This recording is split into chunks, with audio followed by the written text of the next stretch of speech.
Now next topic is rate of change of velocity, that is acceleration. अब ये acceleration जब non uniform motion में हो कोई ऑब्जेक्ट, कोई बॉडी, तो उस केस में फाइंड करा जाता है। यानी कि वेलोसिटी हमारी लगातार कंटिन्यूसली इंक्रीज कर रही हो, है ना। जैसे हम लोग बाइक या कार में एक्सेलेरेटर यूज करते हैं to increase the speed of bike या कार। तो उस केस में अगर कोई वेलोसिटी, किसी ऑब्जेक्ट की वेलोसिटी इंक्रीज कर रही है तो किस रेट से इंक्रीज कर रही है। एक तो है स्पीड यानी वेलोसिटी कि कोई भी ऑब्जेक्ट किस रेट से आगे बढ़ रहा है, मीटर पर सेकेंड। अब यहाँ पर हम फाइंड कर रहे हैं कि वेलोसिटी तो है मीटर पर सेकेंड, लेकिन वो वेलोसिटी भी लगातार कंटिन्यूसली इंक्रीज कर रही है। ठीक है, जैसे कि at time t equals to 1 second तो velocity is 30 kilometre per hour and after 1 या 2 सेकेंड अब ये जो 30 किलोमीटर की वेलोसिटी है वो इंक्रीज करके हो जा रही है 40 किलोमीटर पर आवर। तो यहाँ पर ये स्पीड बढ़ रही है लगातार, तो उसका रेट फाइंड करना है, तो उसी को बोला जाता है एक्सेलरेशन। तो एक्सेलरेशन का फार्मूला कैसे, स्पीड में हम क्या निकालते हैं, स्पीड का फार्मूला होता है कि टोटल डिस्टेंस कवर्ड।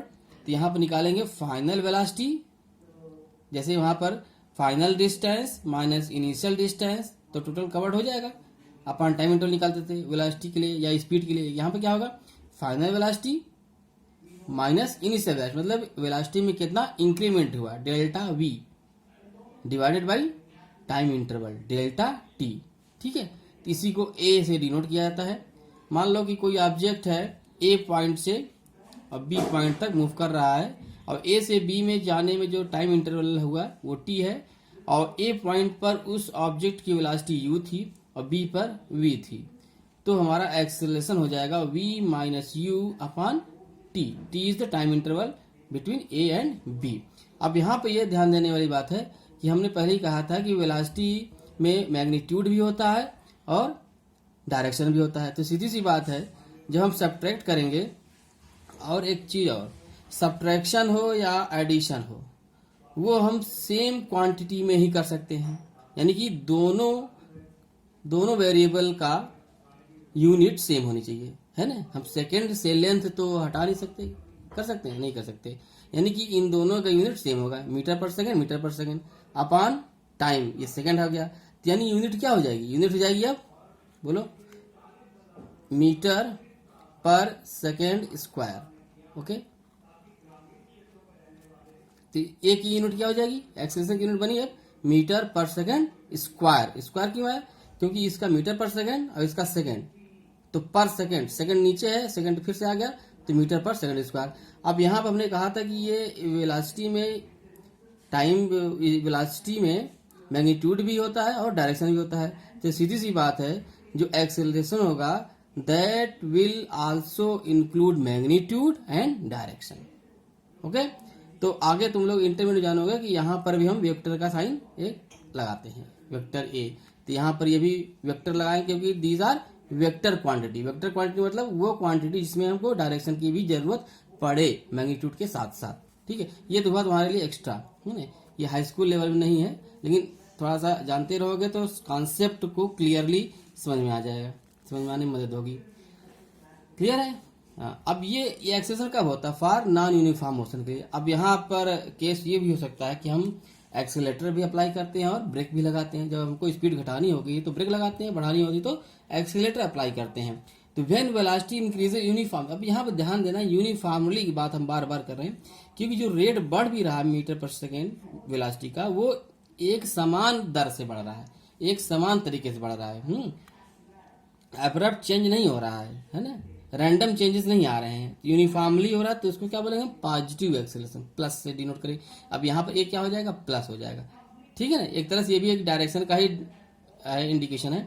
दूसरा, अगर वो डिक्रीज कर रहा है वेलोसिटी तो क्या लगाएंगे, निगेटिव एक्सेलरेशन को बोल देंगे, माइनस लगा देंगे हम, इसको डिसएलरेशन भी बोलते हैं। ठीक है, अब यहाँ पर आते हैं, दो तरीके होता है, एक होता है यूनिफॉर्म एक्सेलरेशन। अब देखो ध्यान दो, अब हम लोग थर्ड स्टेज पहुंच रहे हैं। पहला हमने डिस्कस किया स्पीड का, स्पीड के बाद आया uniform speed and non uniform speed. Clear. अब आए उसके बाद वेलोसिटी में, वेलोसिटी में क्या डिफरेंस हुआ स्पीड से, उसमें डायरेक्शन इन्वॉल्व हो गया। वेलोसिटी में भी दो तरीके की वेलोसिटी हो गई, एक यूनिफॉर्म वेलोसिटी, दूसरा non uniform velocity. Uniform velocity में क्या होगा, वेलोसिटी विल बी कांस्टेंट, है ना, एक तरीके से रहेगी। अब उसके बाद नेक्स्ट स्टेज में आए कि अब वेलोसिटी अगर इंक्रीज कर रही है तो पॉजिटिव एक्सेलरेशन किसी कांस्टेंट रेट से, तो एक्सेलरेशन बोलेंगे। अगर डिक्रीज कर रही है तो नेगेटिव एक्सेलरेशन बोलेंगे। अब यहाँ पर हम एक्सेलरेशन में भी इंक्रीमेंट होगा, समझे बात। अगर यूनिफॉर्म एक्सेलरेशन है मतलब एक्सेलरेशन में कोई भी इंक्रीमेंट नहीं हो रहा, मतलब हम अगर एक्सेलरेशन अप्लाई कर रहे हैं तो जो उसका रेट है मीटर पर सेकंड स्क्वायर वो अगर मेंटेन्ड है तो उसको बोलेंगे हम यूनिफॉर्म एक्सेलरेशन वेलोसिटी इंक्रीजेस। जो ये एरो बना है, ये एरो का मतलब है इंक्रीजेस और डिक्रीजेस, डाउन एरो मतलब डिक्रीजेस यूनिफॉर्मली, है ना। यानी कि जो बढ़ने की रेट है स्पीड की या वेलोसिटी की वो एक समान दर से है ना, लगातार, जिसको बोलते हैं यूनिफॉर्म एक्सेलरेशन। दूसरा होता है नॉन यूनिफॉर्म एक्सेलरेशन, मतलब कभी स्पीड बढ़े कभी स्पीड घटे और बढ़ने की रेट भी कोई कांस्टेंट नहीं हो रही, तो उसको बोलते हैं वेलोसिटी चेंजेस रैंडमली।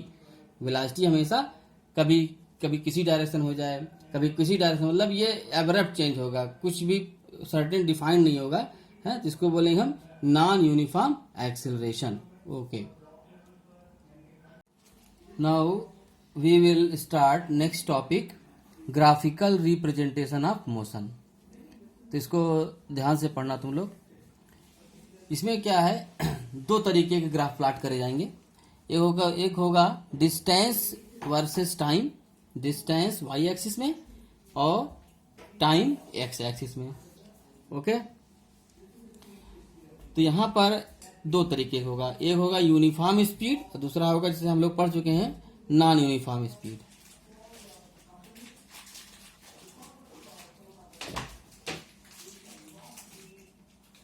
ठीक है, ये यूनिफॉर्म स्पीड का ग्राफ है और ये नॉन यूनिफॉर्म स्पीड का। अब यहाँ पे देखो हमने टेबल बनाई हुई है कि suppose that a body is at rest at point zero पर वो रुका हुआ है और उस समय एट टाइम 0 सेकंड में उसकी पोजीशन क्या है, 0 है। जब 1 सेकंड हुआ तो उसकी पोजीशन हो गई 2 मीटर। सिमिलरली 2 सेकंड पर 4 मीटर, 3 पर 6 एंड 4 पर 8 हो गई। अब उसको हम ग्राफ में प्लॉट करेंगे, स्केल के अकॉर्डिंग हम चूज कर लेंगे 1 2 3 4 5 6 ये टाइम इंटरवल है 1 सेकंड का 2 सेकंड का, ये सब सेकंड में है, ठीक है। और यहाँ पर ये मीटर में रहेगा, तो 1 पर 2 मीटर यहाँ पॉइंट आएगा, 2 सेकंड पर 4 मीटर तो पॉइंट यहाँ पर आएगा। इस तरह से हम प्लॉट करेंगे तो ये आएगा हमारा स्ट्रेट लाइन ग्राफ आ रहा है, तो ये हो जाएगा यूनिफॉर्म स्पीड। यूनिफॉर्म स्पीड का जो ग्राफ आता है वो स्ट्रेट लाइन होता है, करेक्ट स्ट्रेट लाइन होता है एकदम, ठीक है, डी वर्सेस टी में। अब यहाँ पर अगर स्पीड की बात करें हम तो स्पीड का फार्मूला क्या होता है, v equals to D upon T होता है। अब यहाँ पर देखो रेशियो जो है, देखो यहाँ पर रेशियो जो आएगा v, यहाँ पर v का अलग से कॉलम बना सकते हैं हम, तो v क्या आना चाहिए, अगर यूनिफॉर्म स्पीड है तो v शुड भी कांस्टेंट आना चाहिए, अगर नॉन यूनिफॉर्म है तो ये कांस्टेंट नहीं आएगा, तो d, ठीक है। तो यहाँ पर ये तो 0/0 अनडिफाइंड हो जाएगा, 0/0 इज अनडिफाइंड, तो 2/1 क्या हो जाएगा 2, 4/2 2, 6/3 2, 8/4 2।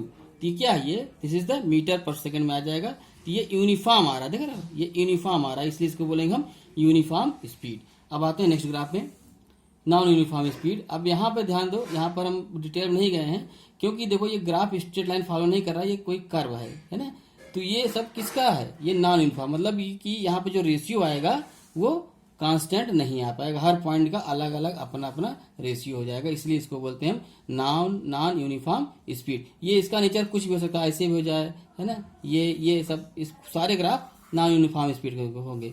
अगर ये स्ट्रेट लाइन हुआ है ना, जैसे इसमें आ जाते हैं हम, अगर स्ट्रेट लाइन एक इस तरह से बना दिया हमने, है ना, स्ट्रेट लाइन का स्लोप कैसा भी हो जाए, स्लोप कुछ भी हो लेकिन रहना चाहिए स्ट्रेट लाइन, तो वो हो जाएगा वो यूनिफॉर्म स्पीड का। ये नहीं जरूरी नहीं कि ओरिजिन से स्टार्ट हो, ये भी है यूनिफॉर्म स्पीड का ग्राफ, ठीक है। और हम इसको भी बना सकते हैं यूनिफॉर्म स्पीड, लेकिन यहाँ सब है तो यूनिफॉर्म स्पीड, लेकिन सब के लिए अलग, तो इसकी बात करेंगे हम इस लाइन की। तो यहाँ पर t.0 पर टाइम हमारा यहाँ पर क्या है, इस पॉइंट के लिए 0 है, और उस पॉइंट पर जो डिस्टेंस है वो 4 मीटर पर है। अब आगे बढ़ते जाएंगे उसके अकॉर्डिंग हमारी डिस्टेंस आती जाएगी। ठीक है, अब इस ग्राफ की बात करें, इस वाली लाइन की बात करें तो t.0 पर डिफाइन नहीं किया गया, तो यहाँ पर जितने भी डिफाइन किया उसकी पोजीशन यहाँ। अब यहाँ पर देखो डिस्टेंस क्या हो रहा है, घट, मतलब ये इस तरह से, इसका जो नेचर है इस तरह से हो रहा है ना, निगेटिव नेचर पर है। तो ये इसको अलग से आगे डिस्कस करेंगे। तो ये सब क्या है, ये यूनिफॉर्म स्पीड के हैं, है ना। ओके, अब आगे तो ये नॉन यूनिफॉर्म स्पीड हो गया। Now we will find the speed from time distance graph. Let this is the time distance graph, this axis is t and this is d, and this is the graph after graph plotting. So this is the graph between d and t. Now we have to find the speed from this graph. Okay, we know that v speed equals to distance traveled upon time taken. So let we have to choose 2 points in this graph, any 2 point. This formula is only for uniform speed. Okay, we will choose 2 points and ये हम dot lines दोनों axis पर drop कर देंगे। Okay, now अब इस point को इससे परपेंडिकुलर ड्रॉप करेंगे यहाँ पे, ये मतलब ये एक हमारा राइट एंगल ट्रायंगल बन जाएगा। ठीक है, अब हमारा फार्मूला क्या है, distance travelled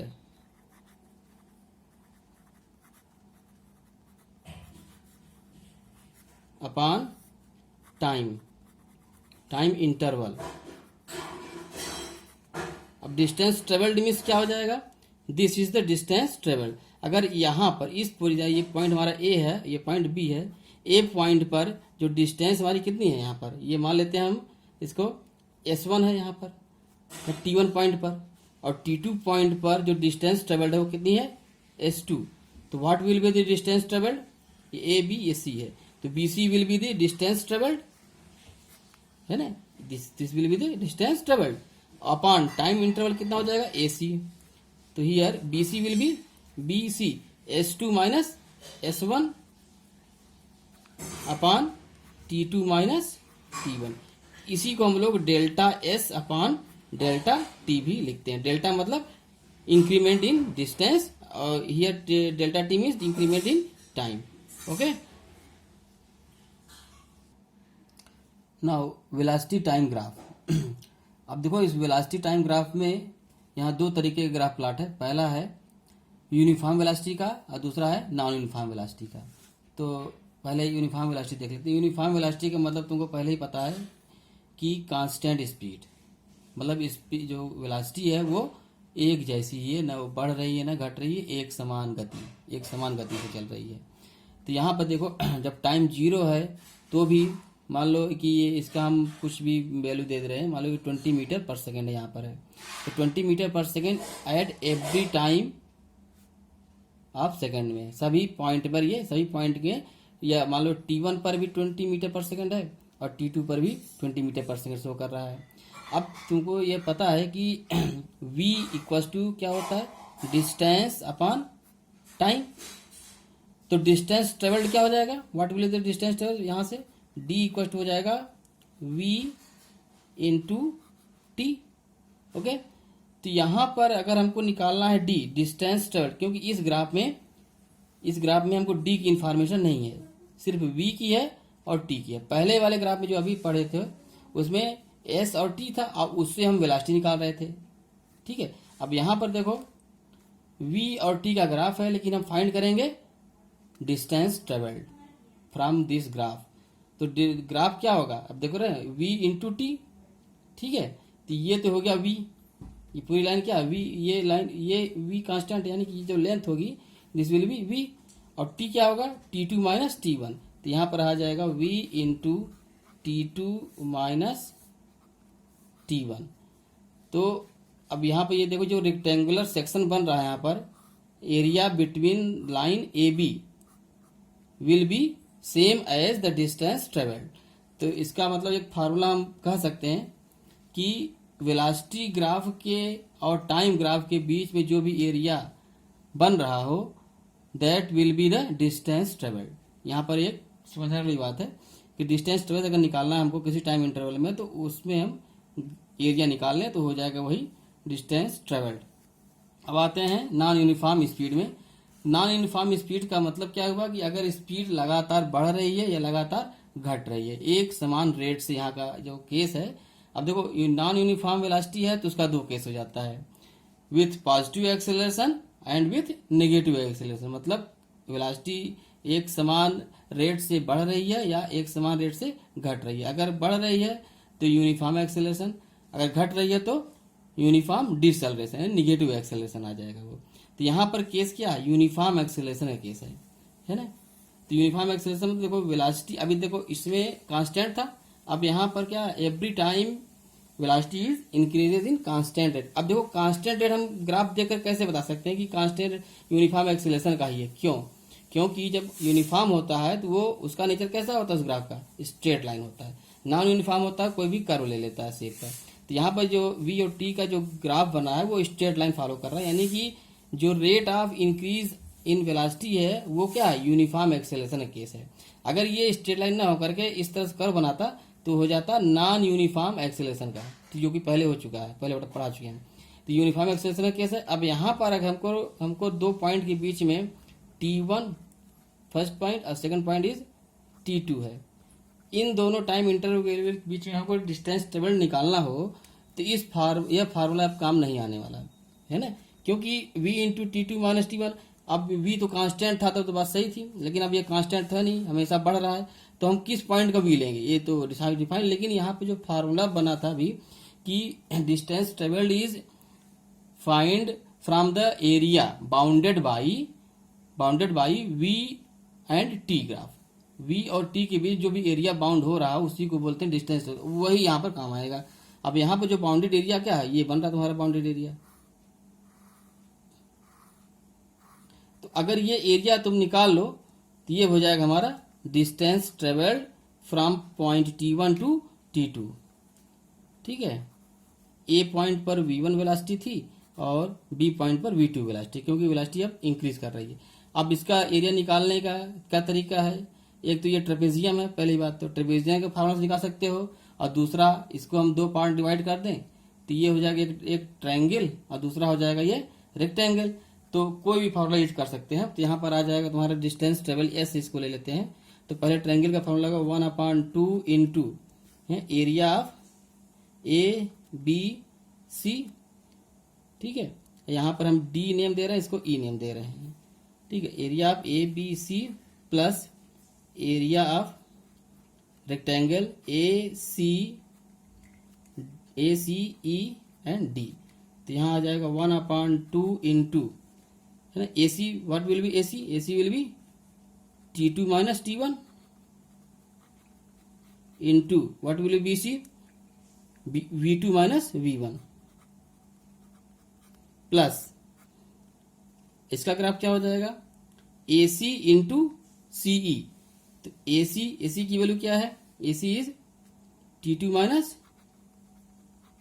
T1 into CE। क्या हो जाएगा, CE क्या हो जाएगा, ये 0 है तो V1 माइनस 0 यानी कि सिंपली V1 हो जाएगा। ये एक तरीका है फाइंड करने का।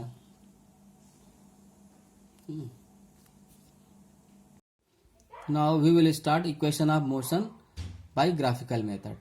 There are three equation of motion. First is V equals to U plus AT. Second is S equals to UT plus half AT square. Third is V square equals to U square plus 2AS. ये तीनों equation तुम लोगों को याद अच्छी तरह से होनी चाहिए, ठीक है, क्योंकि ये आगे चल कर के इसका कई बार यूज आएगा, है ना। तो पहले हम इसके बारे में जान लें कि what is u. U is initial velocity, v is final velocity and a is acceleration and t is time taken. तो इसको प्रूव करने के कई तरीके हैं, लेकिन तुम लोगों के लेवल में हाई स्कूल में यहाँ पर ग्राफिकल मेथड यूज किया हुआ है। मैथमेटिकल मेथड भी होता है, लेकिन अभी तुम लोग वो मैथमेटिक्स पढ़े नहीं हो, कैलकुलस, तो वो यहाँ पर यूज नहीं किया जाएगा, ठीक है। तो हम इसमें आते हैं पहले फर्स्ट इक्वेशन प्रूफ करने के लिए। तो ये सिंपल सा है, v वर्सेस टाइम का ग्राफ, वेलोसिटी वर्सेस टाइम का ग्राफ यहाँ दिया हुआ है। तो यहाँ पर देखो ये जो स्ट्रेट लाइन है, ये स्ट्रेट लाइन शो कर रहा है कि दिस इज एक्सेलरेशन, है ना, लगातार वेलोसिटी इंक्रीज कर रही है। तो यानी कि इसमें क्या पॉजिटिव एक्सेलरेशन हो रहा है, इंक्रीज कर रही है यानी कि पॉजिटिव, यानी uniform acceleration, uniform acceleration and non uniform velocity. Okay, non uniform velocity, क्योंकि वेलोसिटी तो कांस्टेंट है नहीं, टाइम के साथ वेलोसिटी की वैल्यू बढ़ती जा रही है, लेकिन उसका रेट, बढ़ने का जो रेट है वो कांस्टेंट। बार बार ये चीज रिपीट हम बार बार इसलिए कर रहे हैं कि ये तुम्हारा इसका जो कॉन्सेप्ट है ये अच्छी तरह तुम्हारे दिमाग में समझ में आ जाए। तो ये देखो ये एक्स पॉजिटिव एक्सेलरेशन हो रहा है। अब यहां से हमको फाइंड करना है फर्स्ट इक्वेशन, ठीक है। तो इसमें ध्यान देने वाली बात ये है v वर्सेस टाइम। तो यहां पर देखो क्या करेंगे हम, ए, व्हाट इज ए का फार्मूला क्या होता है, A equals to change in velocity upon time interval. तो हम यहाँ पर एक पॉइंट ये ले रहे हैं ए है, दूसरा पॉइंट ले रहे हैं यहाँ पर बी है। जब ये ऑब्जेक्ट स्टार्ट हुआ तो उसमें इसकी वेलोसिटी मान लेते हैं इस पॉइंट पर यू थी। ओके, इस पॉइंट पे जो वेलोसिटी थी यू थी, और इस पॉइंट पर आते आते वेलोसिटी हो गई वी। ओके, अब इस पॉइंट पर जो टाइम था वो 0 था, और यहाँ पर टाइम कितना हो गया, सपोज कर लेते हैं time taken is T to reach the point B from A पर वेलोसिटी यू थी, बी पर वेलोसिटी वी हो गई final velocity, this is initial velocity. Initial velocity जब था, जब ऑब्जेक्ट स्टार्ट किया था जर्नी, तो उस समय टाइम 0 था, अब एंड पर टाइम टी हो गया। तो ए इक्वल टू क्या हो जाएगा, increment in velocity upon time interval. तो कितना होगा इंक्रीमेंट, फाइनल वेलोसिटी माइनस फार्मूले पे पिछले टाइम में देख लेना, A equal to final velocity v minus initial velocity, this is the velocity increment upon time taken, तो t माइनस 0। तो सिंपली अब देखो यहाँ पर ग्राफ से तुरंत तुमको फार्मूला पहला तुरंत आ जाएगा, तो हो जाएगा v minus you upon T. अब इसको क्रॉस मल्टीप्लीकेशन करोगे और इसको सॉल्व करोगे तो v minus u equal to a into t, that is v equal to u plus a t. ये तुम्हारा पहला फार्मूला प्रूफ हो गया। ओके, अब आते हैं सेकंड फार्मूले में, this is the first. Second case में क्या करेंगे, हमको फाइंड करना s equal to u t plus half a t square. अब यहाँ पर तुमको पता है जब भी डिस्टेंस फाइंड करना होता है, अभी हमने बताया था कि डिस्टेंस क्या होता है, distance is the area bounded by velocity and time graph. Okay, तो यहाँ पर जो वेलोसिटी हमको देखो, डिस्टेंस कहाँ से कहाँ तक निकालनी है, पॉइंट ए से बी तक में जो भी डिस्टेंस ट्रेवल्ड हुआ बाय ऑब्जेक्ट है ना, वो फाइंड करना है। तो ये यहाँ से यहाँ तक वेलोसिटी ग्राफ होगा, यहाँ से यहाँ तक टी का ग्राफ होगा। इन दोनों के बीच में जो ये एरिया बना है, अब इसको हम डायरेक्ट लाइन करते रहे, तो this will be the area जो भी होगा, this will be the S, यही हमारा टाइम डिस्टेंस ट्रेवल्ड होगा। हमको सिंपली एस के लिए क्या करना होगा, इसका एरिया ही निकालना है। The area is divided in two parts, triangle area plus rectangle area. S equal to triangle A B C plus rectangle A C D O. Okay, equal to 1/2 into A C into B C plus A C rectangle for rectangle area, A C into C D या D C. AC equal to T minus 0। Okay, BC means B पर velocity V है, C पर velocity U है, V minus U plus AC T minus 0 again into DC C पर कितना है, U velocity है, और D पर 0, this will be U। Okay, now 1/2 into t into v minus u plus t into u. Okay, अब यहाँ पर तुम लोग यहाँ से पता है v minus u equal to a t है, v minus u equal to a t. तो यहाँ पर हम ए टी यूज कर सकते हैं v माइनस यू की जगह पर, देख रहे हो ना, यहाँ पर v माइनस यू, यहाँ पर v minus u equal to a t है, तो उसका हम यहाँ पर यूज कर लेंगे। तो half T into A T हो गया, प्लस इसको हम यू पहले लिख दे रहे हैं क्योंकि हमारा जो फार्मूला है उससे मैच करने के लिए, यू टी। अब ये हमारा फार्मूला तैयार हो गया। यू टी को पहले लिख दे रहे हैं, you t plus half a t square. Second formula proof हो गया। क्लियर? मतलब फिर से रिवाइज कर दे रहे हैं फार्मूला। सेकंड के लिए पहला तो आसान था, सेकंड के लिए क्या करना है हमको, इसका एरिया निकालना है। ये ग्राफ का एरिया क्या करेंगे, रेक्टेंगल के एरिया प्लस ट्रायंगल के एरिया। रेक्टेंगल के एरिया ए बी सी और उसका ए सी डी ओ, सारे पॉइंट रखने के बाद टी देखना, ध्यान रखना यहाँ पर ए सी के लिए यहाँ पर पॉइंट टी है, ये 0, तो टी ये लेंथ हो जाएगी हमारी टी, और ये बी सी की लेंथ हो जाएगी वी माइनस यू, ये ध्यान देना। और सी डी की लेंथ कितनी हो जाएगी, सी का पर ए का पॉइंट सेम है, जो सी पर पॉइंट होगा वही ए का होगा, यानी कि ये कितना यू है, तो this length will be you. बस ये तुमको रखना है।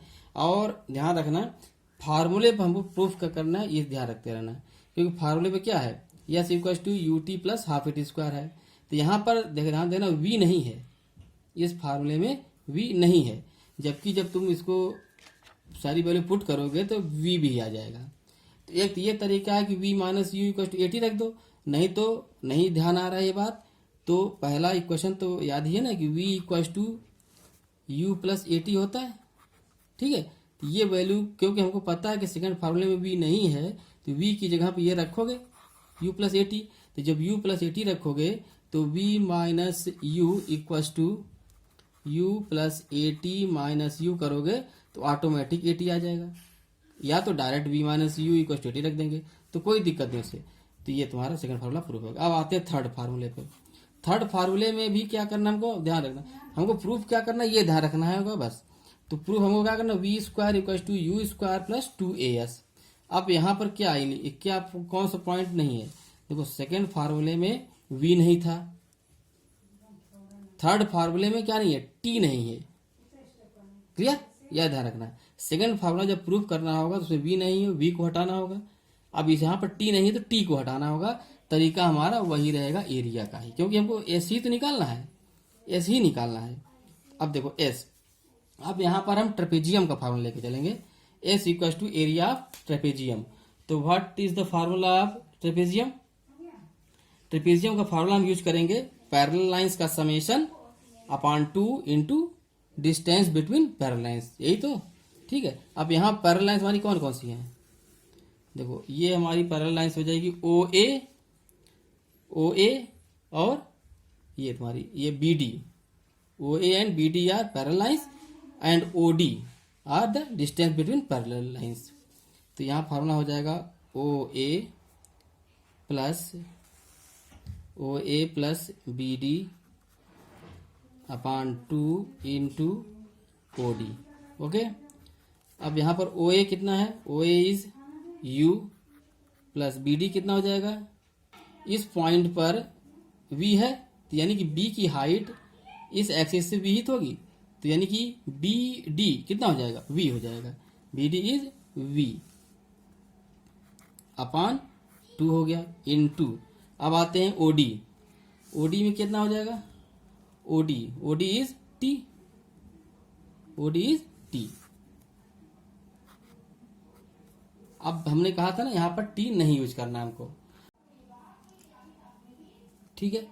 तो v plus you upon 2 into T. अब t को इलिमिनेट करना है हमको, तो t की जगह के लिए क्या करेंगे हम, from first equation v equal to u plus a t, from here we can find t will be v minus you upon a. Okay, v minus u upon a, this will be t. We will replace this by this u plus v, now s equals to हो जाएगा u plus v by 2 into t t की जगह आप क्या लिख देंगे हम लोग जो अभी लगाए थे, v minus u upon a। Okay, तो अब देखो यहाँ पर तुम्हारा फार्मूला लगभग प्रूव हो ही चुका है, सामने दिख रहा होगा तुमको। 2a इंटू एस इधर कर दो, इसको ऐसे, ठीक है। v प्लस यू, हम देखो इसको हम v प्लस यू क्यों कर देंगे, u प्लस v लिखा था, क्योंकि अभी तुमको समझ में आ जाएगा। क्योंकि हम u प्लस वी लिखे चाहे v प्लस यू, कोई अंतर नहीं पड़ता, लेकिन यहाँ पर है इसका फर्क, इंटू 2a हो गया। अब देखो v plus u into v minus u क्या हो जाएगा, ये देखो तुम्हारा मैथ का फॉर्मूला बन रहा है v square minus u square का। अगर हम u प्लस वी रखेंगे तो भी हो जाता है, लेकिन समझने में दिक्कत आती है, इसलिए हमने v को पहले लिख दिया है, क्योंकि यहाँ पे v पहले है। v plus u into v minus u equal to v square minus u square upon 2a, तो ये हो जाएगा v square minus u square upon 2a। अभी तुम्हारा यह बनकर कंप्लीट हो गया। अब ये हो जाएगा 2as equal to v square minus u square हो गया। तुम्हारा थर्ड इक्वेशन यह पर प्रूफ हो गया। ठीक है, अब इसी को ट्रांसफर कर दोगे तो v square equal to u square plus 2as। Clear. For uniform circular motion, अब यहाँ पर यूनिफॉर्म सर्कुलर मोशन क्या है कि जब कोई भी ऑब्जेक्ट एक सर्किल में मूव करे और उसकी वेलोसिटी लगातार कांस्टेंट रहे, कांस्टेंट बनी हुई स्पीड मैग्नीट्यूड, जबकि तुमको पता है कि जब अगर स्पीड की डायरेक्शन अगर चेंज हो रही है, वेलोसिटी की डायरेक्शन अगर चेंज हो रही हो, हाँ, तो वो हम इसको क्या बोल देंगे, नॉन यूनिफॉर्म बोलेंगे, है ना, कि वेलोसिटी में चाहे मैग्नीट्यूड चेंज हो चाहे डायरेक्शन चेंज हो।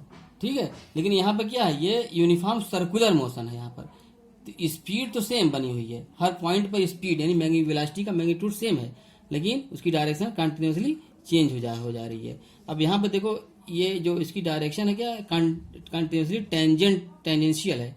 अब टेंजेंशियल क्या होता है, जैसे कि कोई सर्किल है, अब इसको हम अगर यहाँ पर ब्रेक करें, इसको क्या बोलते हैं, कार्ड बोलते हैं। अब कार्ड हमेशा सर्किल के 2 पॉइंट पर टच करता है, क्रॉस करता है। अब इस कार्ड को हम आगे बढ़ाते जाएं, है ना, तो धीरे धीरे इसकी लेंथ कम होती जाएगी और एक ऐसा पॉइंट आएगा कि जहां पर ये कार्ड सिर्फ एक ही पॉइंट पर टच करेगा। ठीक है, तो इसको बोलते हैं हम, this is called the tangent, this is called the tangent. और टेंजेंट के अलोंग जो डायरेक्शन होगी उसको बोलेंगे हम टेंजेंशियल डायरेक्शन। अब यहाँ पे इसकी प्रॉपर्टी का, इस पॉइंट को इसके सेंटर से मिला दो अगर, तो ये टेंजेंट लाइन और इसका रेडियस 90 डिग्री बनाता है ना, तो इसको बोलते हैं हम नॉर्मल। तुम लोग इंटरमीडिएट में इसको अच्छी तरह समझोगे, लेकिन यहाँ के लिए जरूरी है। तो ये होते टेंजेंशियल।